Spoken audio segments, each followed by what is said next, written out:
السلام علیکم ورحمۃ اللہ وبرکاتہ۔ سالار شمس الدین اور سالار شاد بخت کو جب قاضی ابن الخاشب کے قتل اور تحفے کے طور پر آئی ہوئی 2 لڑکیوں کو قلعے سے بھگا دینے کے جرم میں قید خانے میں ڈالا جا رہا تھا، اس وقت ایسا ہی ایک ایلچی جو اس قلعے میں آیا تھا موصل میں غازی سیف الدین کے پاس پہنچا۔ غازی سیف الدین خلافت کے تحت موصل اور اس کے گرد و نواح کے علاقے کا گورنر مقرر کیا گیا، لیکن نور الدین زنگی کی وفات کے بعد اس نے اپنے آپ کو والی موصل کہلانا شروع کر دیا تھا۔ وہ سلطان صلاح الدین ایوبی کے خاندان کا ہی فرد تھا، مگر کردار اور ذہنیت کے لحاظ سے سلطان ایوبی کے الٹ تھا۔ موصل اسلامی سلطنت کا حصہ تھا، مگر سیف الدین وہاں کا آزاد حکمران بن گیا تھا اور سلطان ایوبی کے مخالفانہ محاذ میں شامل ہو گیا تھا۔ اس کا بھائی عز الدین تجربہ کار جرنیل تھا، فوج کی اعلیٰ کمانڈ اسی کے پاس تھی۔ سیف الدین چونکہ اپنے آپ کو بادشاہ سمجھتا تھا، اس لیے اس کی عادات بادشاہوں جیسی تھی۔ اس نے حرم میں ملک ملک کی لڑکیاں اور ناچنے والیاں بھر رکھی تھی۔ اس کا دوسرا شوق پرندے رکھنے کا تھا۔ جس طرح اس نے حرم میں ایک سے ایک خوبصورت لڑکی رکھی ہوئی تھی، اسی طرح اس نے رنگ برنگے پرندے بھی پنجروں میں بند کر رکھے تھے۔ اس کی ذاتی دلچسپیاں حرم اور پرندوں کے ساتھ تھی۔ اسے اپنے بھائی عز الدین کی عسکری اہمیت پر اعتماد تھا اور اسے توقع تھی کہ وہ سلطان ایوبی کو شکست دے کر اپنی ریاست الگ بنائے رکھے گا۔ اس مقصد کے لیے اس نے حران کے قلعے دار گمشتگین کی طرح اور نام نہاد سلطان الملک الصالح کی طرح اپنے پاس صلیبی مشیر رکھے ہوئے تھے، جنہوں نے اسے امید دلا رکھی تھی کہ سلطان ایوبی کے خلاف جنگ کی صورت میں صلیبی اسے جنگی مدد دیں گے۔ اس طرح سلطان ایوبی کے لیے صورت یہ پیدا ہو گئی تھی کہ مسلمانوں کی 3 فوجیں اس کے خلاف لڑنے کو تیار اور پابہ رکاب تھیں، ایک حلب میں، دوسری حران میں اور تیسری موصل میں۔ یہ تو بڑے بڑے مسلمان حکمران اور امراء تھے، چھوٹے چھوٹے شیخ اور چھوٹی چھوٹی مسلمان ریاستوں کے نواب جن کی تعداد کا علم نہیں، ان 3 بڑے حکمرانوں کے حامی، ممد اور معاون تھے۔ انہوں نے ان تینوں کو فوجی اور مالی مدد دینے کا وعدہ کر رکھا تھا اور مدد دے بھی رہے تھے۔ انہیں کہا گیا تھا کہ اگر سلطان ایوبی چھا گیا تو جس طرح اس نے شام اور مصر کا الحاق کر کے ایک سلطنت بنا لی ہے، اسی طرح وہ ہر ایک مسلمان ریاست کو اپنی سلطنت میں مدغم کر کے سب کو غلام بنا لے گا۔ وہ بظاہر متحد تھے، لیکن اندر سے پھٹے ہوئے تھے۔ وہ نہیں چاہتے تھے کہ ایک دوسرے سے کمزور رہیں۔ ان کی حالت چھوٹی بڑی مچھلیوں کی مانند تھی۔ ہر چھوٹی مچھلی بڑی مچھلی سے خائف تھی اور خواہش مند کہ وہ بھی بڑی مچھلی بن جائے۔ سلطان ایوبی اپنے انٹیلیجنس کے نظام کے ذریعے اچھی طرح جانتا تھا کہ اس کے مخالفین میں نفاق ہے، تاہم وہ کوئی خطرہ مول نہیں لینا چاہتا تھا۔ وہ ہر لمحہ اس حقیقت کو سامنے رکھتا تھا کہ 3 بڑی فوجیں اس کے خلاف محاذ آرا ہیں۔ فوج آخر فوج ہوتی ہے، بھیڑ بکریوں کا ریوڑ نہیں ہوتی۔ اسے یہ احساس بھی تھا کہ تینوں افواج کے کمانڈر اور جوان مسلمان ہیں، اور فن سپاہ گری اور شجاعت جو مسلمانوں کے حصے میں آئی ہے، وہ خدا نے کسی اور قوم کو عطا نہیں کی۔ صلیبی 4-5 گنا طاقتور لشکر لے کے آئے تو مسلمان سپاہ نے قلیل تعداد میں انہیں شکست دی، اور ان احوال و قوائف میں بھی شکست دی کہ صلیبیوں کا اسلحہ برتر تھا اور فوجیں زرہ پوش تھیں۔ گھوڑوں کی پیشانیاں اور پچھلے حصے بھی زرہ پوش تھے۔ سلطان ایوبی نے حلب کا محاصرہ کر کے دیکھ لیا تھا۔ یہ پہلا موقع تھا کہ مسلمان فوج کے مقابلے میں آئی تھی۔ حلب کی مسلمان فوج اور وہاں کے شہریوں نے جس بے جگری سے حلب کا دفاع کیا تھا، اسے سلطان ایوبی کے پاؤں اکھڑنے لگے تھے۔ وہ اس مارکے کو ذہن سے اتار نہیں سکتا تھا۔ سلطان ایوبی پر یہ الزام عائد کیا گیا تھا کہ وہ مسلمانوں پر فوج کشی کر رہا ہے۔ یہ الزام عائد کرنے والے اسی عباسی خلافت کے حامی تھے جسے اس نے مصر میں معزول کیا تھا، لیکن حقیقت یہ تھی کہ یہ مسلمان حکمران اور امراء سلطان ایوبی کے اس عزم کے راستے میں آگے تھے کہ وہ فلسطین کو آزاد کرائے گا۔ اسے یہ خیال چین نہیں لینے دیتا تھا کہ قبلہ اول پر کفار کا قبضہ رہے، اور وہ یہودیوں کے عزائم سے بھی بے خبر نہ تھا۔ وہ جانتا تھا کہ یہودی یہ دعویٰ لیے پھرتے ہیں کہ فلسطین ان کا وطن ہے اور قبلہ اول مسلمانوں کا نہیں، یہودیوں کی عبادت گاہ ہے۔ یہودی فوج لے کر سامنے نہیں آ رہے تھے، وہ صلیبیوں کو مالی امداد دے رہے تھے، اور انہوں نے جو سب سے زیادہ خطرناک مدد صلیبیوں کو دے رکھی تھی وہ غیر معمولی طور پر خوبصورت، جوان اور نہایت ہوشیار اور چالاک لڑکیوں کی صورت میں تھی۔ ان لڑکیوں کو جاسوسی کے لیے استعمال کیا جاتا تھا اور مسلمانوں کی کردار کشی کے لیے بھی۔ سلطان ایوبی کو یہ حقیقت اور زیادہ پریشان کرتی تھی کہ صلیبی فوجیں بھی موجود ہیں جن کے اعلیٰ کمانڈر اور حکمران اس کے مسلمان مخالفین کو شہ دے رہے ہیں۔ ان حالات میں سلطان ایوبی چوکنا تھا۔ وہ اپنی فوج کو نہایت اچھے طریقے سے ڈپلائی کیے ہوئے تھا اور اس نے انٹیلیجنس کے نظام کو دشمنوں کے علاقے میں بھیج رکھا تھا۔ اس کا جو جنگی پلان تھا اس میں اس نے زیادہ تر بھروسہ چھاپا مار کمانڈو ٹولیوں اور جاسوسوں پر کیا تھا۔ موصل میں بھی حلب کا ایلچی پہنچا۔ الملک الصالح اور اس کے درباری امراء نے والی موصل کے لیے پیغام کے ساتھ جو تحفے تھے ان میں اسی طرح کی 2 لڑکیاں تھیں جس طرح حران کے قلعہ دار گمشتگین کو بھیجی گئی تھی۔ حران میں تو 2 ہندوستانی جرنیلوں شمس الدین اور شاد بخت نے ان لڑکیوں کو فرار کرا دیا، قاضی کو قتل کیا اور قید خانے میں بند ہو گئے تھے۔ لیکن موصل میں جو لڑکیاں گئیں انہیں وہاں کے والی سیف الدین نے بصر و چشم قبول کیا۔ اس کے حرم میں یہ نہایت دل نشیں اضافہ تھا۔ حلب کے ایلچی نے وہی پیغام دیا جو گمشتگین کو دیا گیا تھا۔ وہ یہ تھا کہ صلیبی حلب والوں کو مدد کے معاملے میں دھوکہ دے چکے ہیں، اس لیے ان پر زیادہ بھروسہ نہیں کرنا چاہیے اور ان کی دوستی سے انہیں دستبردار بھی نہیں ہونا چاہیے۔ ان کی مدد حاصل کرنے کا بہترین طریقہ یہ ہے کہ ہم آپس میں متحد ہو کر سلطان ایوبی پر حملہ کر دیں۔ وہ ادرستان کے سلسلہ کو میں ہما کے سینگ کے مقام پر خیمہ زن ہے۔ ہم حملہ کریں گے تو صلیبی اس پر عقب سے حملہ کر دیں گے۔ اس پیغام میں ایک پلان بھی تھا جس میں کچھ اس قسم کی وضاحت کی گئی تھی کہ وہاں برف پگھل رہی ہے۔ جاسوسوں کی اطلاعات کے مطابق سلطان ایوبی کی مورچہ بندیاں برف کے بہتے پانی کی وجہ سے تہس نہس ہو گئی ہیں۔ ہم 3 فوجوں سے اسے انہی وادیوں میں محاصرے میں لے کر آسانی سے شکست دے سکتے ہیں۔ پیغام میں کہا گیا تھا کہ گمشتگین کو بھی پیغام بھیجا گیا ہے۔ امید ہے کہ وہ متحدہ محاذ میں اپنی فوج کو شامل کر دے گا۔ آپ یعنی سیف الدین بھی مزید وقت ضائع کیے بغیر اپنی فوج کو مشترکہ کمان میں لے آئیں تاکہ صلاح الدین ایوبی کو فیصلہ کن شکست دی جائے۔ سیف الدین نے پیغام ملتے ہی اپنے بھائی عز الدین کو، 2 سینئر جرنیلوں کو اور موصل کے ایک نامی گرامی خطیب ابن المخدوم ککبوری کو بلایا۔ سب آگے تو اس نے ایلچی کا یہ پیغام سب کو سنا کر کہا، آپ سب میرے اس فیصلے اور ارادے سے اچھی طرح آگاہ ہیں کہ میں سلطان صلاح الدین ایوبی کی اطاعت قبول نہیں کروں گا۔ میری رگوں میں بھی وہی خون ہے جو اس کی رگوں میں ہے۔ آپ لوگ مجھے یہ مشورہ دیں کہ میں فوری طور پر اپنی فوج مشترکہ کمان میں دے دوں یا نہیں۔ میرا ارادہ یہ ہے کہ ہماری فوج ظاہری طور پر مشترکہ کمان میں رہے، لیکن آپ لوگ اسے الگ تھلگ لڑائیں تاکہ جو قلعہ ہماری فوج فتح کرے اس کا مالک میرے سوا اور کوئی نہ بن سکے۔ ایک سالار نے کہا، آپ نے جو فیصلہ کیا ہے اس سے بہتر اور کوئی فیصلہ نہیں ہو سکتا۔ آپ کے ارادے اتنے بلند ہیں جو کسی اور کے نہیں ہو سکتے۔ صلاح الدین ایوبی صلیبیوں اور سوڈانیوں کو شکست دے سکتا ہے، ہمیں نہیں۔ دوسرے سالار نے کہا، آپ اپنی فوج متحدہ محاذ میں شامل کر دیں لیکن کمان اپنے ہاتھ میں رکھیں۔ ہم اپنی فوج کو اس طرح لڑائیں گے کہ ہماری کامیابیاں حلب اور حران کی فوج سے الگ تھلگ نظر آئیں گی۔ ہم آپ کے حکم پر جانیں قربان کر دیں گے شہنشاہ موصل۔ پہلے سالار نے کہا، ہم آپ کو اس سلطنت اسلامیہ کا شہنشاہ بنائیں گے جس کے خواب صلاح الدین ایوبی دیکھ رہا ہے۔ صلاح الدین ایوبی کا سر کاٹ کر آپ کے قدموں میں رکھوں گا۔ دوسرے نے کہا، اس کی فوج ازرستان کی وادیوں سے زندہ نہیں نکل سکے گی۔ آپ فوری طور پر کوچ کا حکم دیں، فوج تیار ہے۔ دونوں سالار ایک دوسرے سے بڑھ چڑھ کر اپنی وفاداری اور اظہار کا اظہار کر رہے تھے۔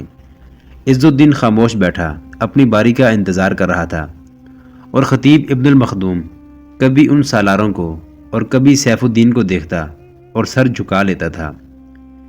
عز الدین، تمہارا کیا خیال ہے؟ سیف الدین نے اپنے بھائی سے پوچھا۔ مجھے آپ کے اس فیصلے سے اتفاق ہے کہ ہمیں سلطان صلاح الدین ایوبی کے خلاف لڑنا ہے، عز الدین نے کہا، لیکن ہمارے سالاروں کو اس قسم کی جذباتی باتیں زیب نہیں دیتی جیسی ان دونوں نے کی ہیں۔ صرف یہ کہہ دینے سے کہ ایوبی صلیبیوں اور سوڈانیوں کو شکست دے سکتا ہے، ہمیں نہیں، ایوبی کو شکست نہیں دی جا سکتی۔ میں یہ کہوں گا کہ جس نے کم تعداد میں صلیبیوں کی کئی گنا زیادہ فوج کو شکست دی ہے وہ آپ کو بھی شکست دے سکتا ہے۔ جس نے صحرائی فوج برفانی وادیوں میں لڑا کر 4 قلعے فتح کر لیے اور ریمانڈ کی فوج کو پسپا ہونے پر مجبور کیا ہے، وہ برف پگھل جانے کے بعد زیادہ اچھی طرح لڑے گا۔ ہمیں کسی خوش فہمی میں مبتلا نہیں ہونا چاہیے، دشمن کو کم تر نہیں سمجھنا چاہیے۔ آپ یہ سوچیں کہ وہ حالات کیسے ہیں جن میں آپ کو لڑنا ہے، اس میدان کی بات کریں جہاں آپ لڑیں گے، اور اس دشمن کی فوج کی بات کریں جو آپ کے مقابل ہے۔ عز الدین نے سلطان ایوبی کی فوج کی خوبیاں بیان کی، پھر سلطان ایوبی کے لڑنے کے طریقے بیان کیے، اور جس میدان میں لڑائی متوقع تھی اس کے قوائف پر روشنی ڈال کر کہا، برف پگھل رہی ہے اور بہار کی بارشیں اس سال تاخیر سے برس رہی ہیں۔ صلاح الدین ایوبی کی فوج خیموں میں ہے، لیکن گھوڑوں کو خیموں میں نہیں رکھا جا سکتا۔ اس وقت اس کی فوج کے جانور درختوں کے نیچے یا کھوہوں اور غاروں میں رہتے ہیں۔ گھوڑے اور اونٹ اس حالت میں زیادہ دیر تندرست نہیں رہ سکتے۔ یہ توقع بھی رکھنی چاہیے کہ ایوبی کے سپاہی پہاڑی علاقے سے اکتا چکے ہوں گے۔ یہ بھی پیش نظر رکھ لیں کہ ہم نے اپنی فوج حلب اور حران کی فوج سے ملا دی تو ایوبی محاصرے میں لیا جا سکے گا۔ لیکن یہ بھی نہ بھولیں کہ جب مسلمان سپاہی کے آمنے سامنے آئے گا تو اسلام کا ابدی رشتہ انہیں گتھم گتھا کرنے کی بجائے انہیں بغل گیر بھی کر سکتا ہے۔ تلواریں جو وہ ایک دوسرے کے خلاف نکالیں گے جھک بھی سکتی ہیں اور خون بہائے بغیر نیاموں میں واپس جا سکتی ہیں۔ عز الدین سیف الدین نے اس کی بات کاٹتے ہوئے کہا، تم صرف فوجی ہو، تم صرف خون، تلوار اور نیام کی باتیں سوچ سکتے ہو۔ یہ چالیں مجھ سے سیکھو کہ مسلمان سپاہی کو مسلمان سپاہی کے خلاف کس طرح لڑایا جا سکتا ہے۔ پرسوں ماہ رمضان شروع ہو رہا ہے۔ صلاح الدین ایوبی نماز روزے کا جس قدر خود پابند ہے اتنی ہی پابندی اپنی فوج سے کراتا ہے۔ اس کی تمام فوج روزے سے ہوگی۔ ہم اپنی فوج سے کہہ دیں گے کہ جنگ میں روزے کی کوئی پابندی نہیں۔ محترم خطیب تمہارے پاس بیٹھے ہیں، میں ان کی جانب سے اعلان کرا دوں گا کہ جنگ میں روزے معاف ہیں۔ ہم حملہ دوپہر کے بعد کریں گے۔ علی صبح حملہ کیا تو ایوبی کے سپاہی تر و تازہ ہوں گے۔ دوپہر کے بعد ہمارے سپاہیوں کے پیٹ میں کھانا ہوگا اور صلاح الدین ایوبی کے سپاہی بھوکے اور پیاسے ہوں گے۔ میں صرف یہ معلوم کرنا چاہتا ہوں کہ میرا یہ فیصلہ غلط تو نہیں کہ ہمیں سلطان صلاح الدین ایوبی کے خلاف لڑنا ہے۔ آپ کا یہ فیصلہ برحق ہے، ایک سالار نے کہا۔ آپ کے فیصلے کو ہم عملی شکل دے کر ثابت کریں گے کہ یہ فیصلہ ہر لحاظ سے صحیح ہے، دوسرے سالار نے کہا۔ آپ کے فیصلے کے خلاف میں نے کوئی بات نہیں کی، عز الدین نے کہا۔ ایک مشورہ اور دوں گا، مجھے آپ محفوظہ میں رکھیں، اگر ضرورت پڑی تو میں بعد میں حملہ کروں گا، پہلے تصادم کی کمان آپ اپنے ہاتھ میں رکھیں۔ ایسا ہی ہوگا، سیف الدین نے کہا۔ فوج کو 2 حصوں میں تقسیم کر لو اور فوری تیاری کا حکم دے دو۔ محفوظہ میں جو حصہ رکھنا چاہتے ہو اسے اپنے پاس رکھو۔ وہاں خطیب ابن المخدوم بھی موجود تھا۔ سیف الدین نے اس کی طرف دیکھا اور مسکرا کر کہا، قابل صد احترام خطیب، آپ نے کئی بار قرآن سے فال نکال کر مجھے خطروں سے آگاہ کیا ہے۔ آپ نے میری کامیابی اور سلامتی کے وظیفے کیے اور خدا کے حضور میرے لیے دعا بھی کی ہے۔ آپ کو معلوم ہے کہ آپ سے بڑھ کر میں کسی کو برگزیدہ نہیں سمجھتا۔ اگر کسی انسان کے آگے سجدے کی اجازت ہوتی تو میں آپ کے آگے سجدہ کرتا۔ اب میں ایسی مہم پر جا رہا ہوں جس کی کامیابی مخدوش ہے۔ میں ایک طاقتور دشمن کے مقابلے میں جا رہا ہوں۔ جنگ میں فتح ہوتی ہے یا شکست، مجھے قرآن سے فال نکال کر بتائیے کہ میری قسمت میں فتح لکھی ہے یا شکست۔ امیر محترم، خطیب اٹھ کھڑا ہوا، کہنے لگا، یہ صحیح ہے کہ آپ نے کئی بار مجھ سے قرآن میں سے فال نکلوائی ہے۔ سلطان نور الدین زنگی مرحوم و مغفور کی زندگی میں آپ ڈاکوں کے بہت بڑے گروہ کے تعاقب میں گئے تھے، تو میں نے قرآن میں سے فال نکال کر آپ کو کامیابی کا مژدہ سنایا اور آپ کامیاب لوٹے تھے۔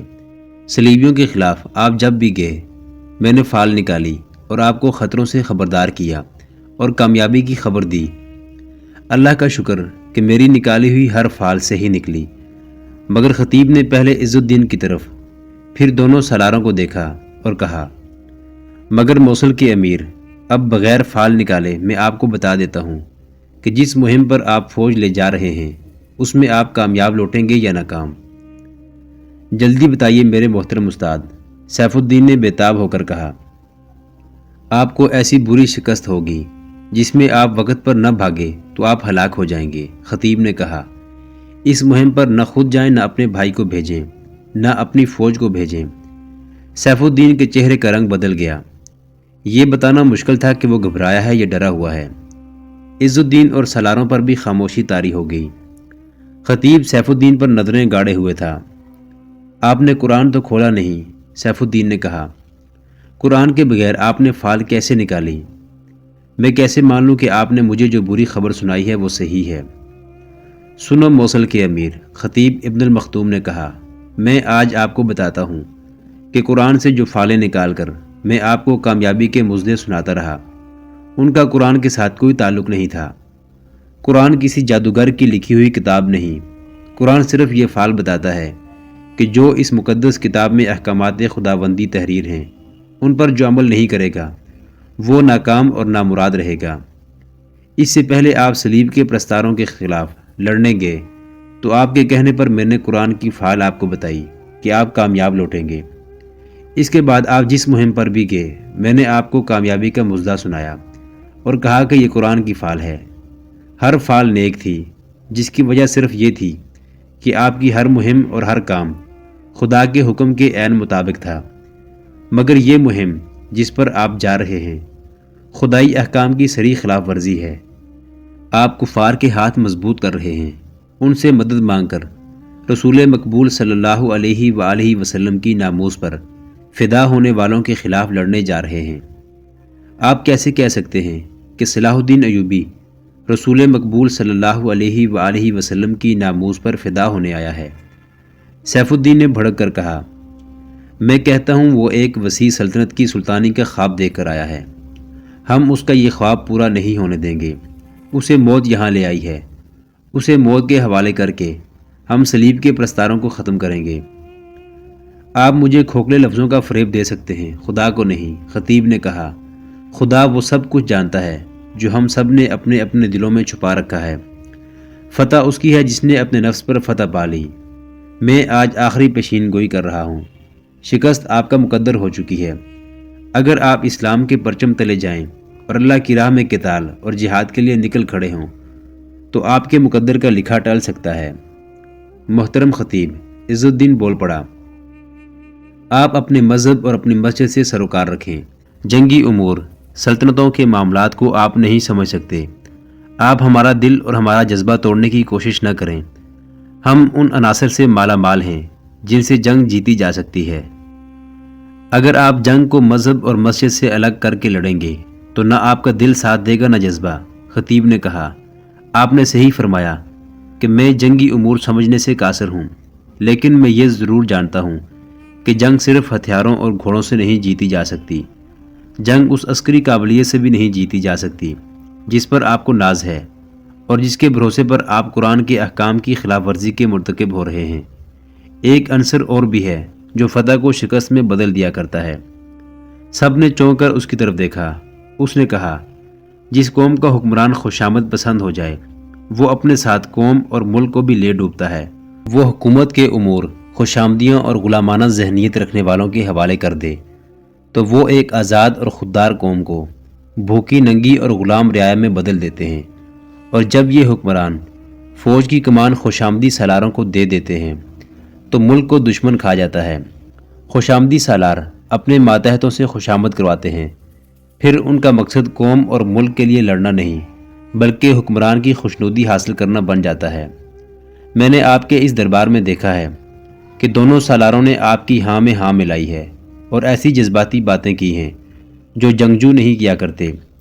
دونوں نے آپ کے فیصلے اور ارادے کی تعریف تو کر دی ہے لیکن آپ کو خطروں سے خبردار نہیں کیا۔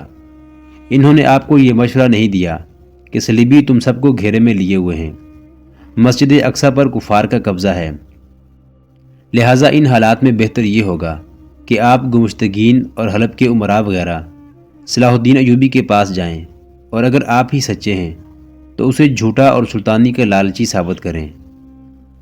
مگر آپ کے سالاروں نے آپ کو ایسا کوئی مشورہ نہیں دیا۔ آپ کے سالاروں نے آپ کو یہ بھی نہیں بتایا کہ صلاح الدین ایوبی نے ازلستان کے پہاڑی علاقے کو اڈا بنا کر اپنے دستے دور دور تک اس طرح پھیلا دیے ہیں کہ آپ اسے محاصرے میں لینے کا خواب بھی نہیں دیکھ سکتے۔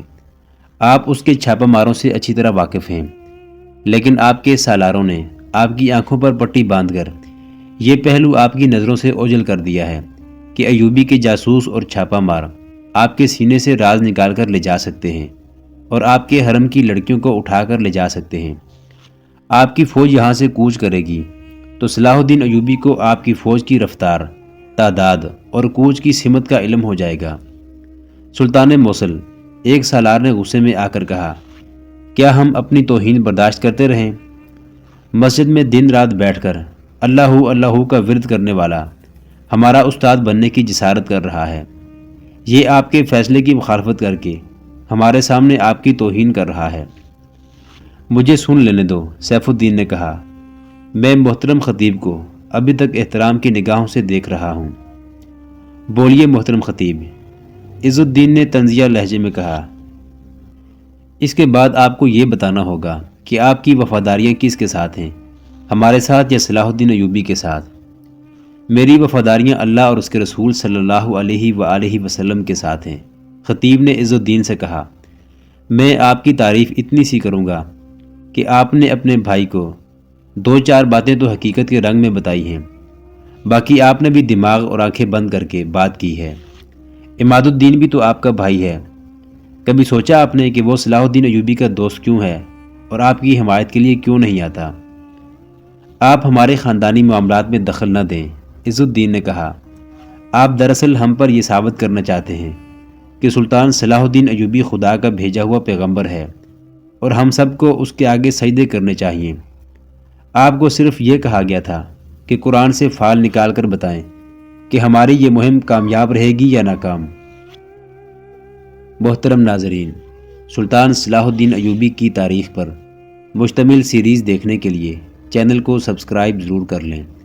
گزشتہ اقساط دیکھنے کے لیے چینل پر پلے لسٹ کا وزٹ کریں۔ ویڈیو کو لائک اور شیئر ضرور کیجیے۔ آج کی قسط کے بارے میں کمنٹ باکس میں اپنی رائے سے آغاز ضرور کریں۔ اللہ آپ کا حامی و ناصر ہو۔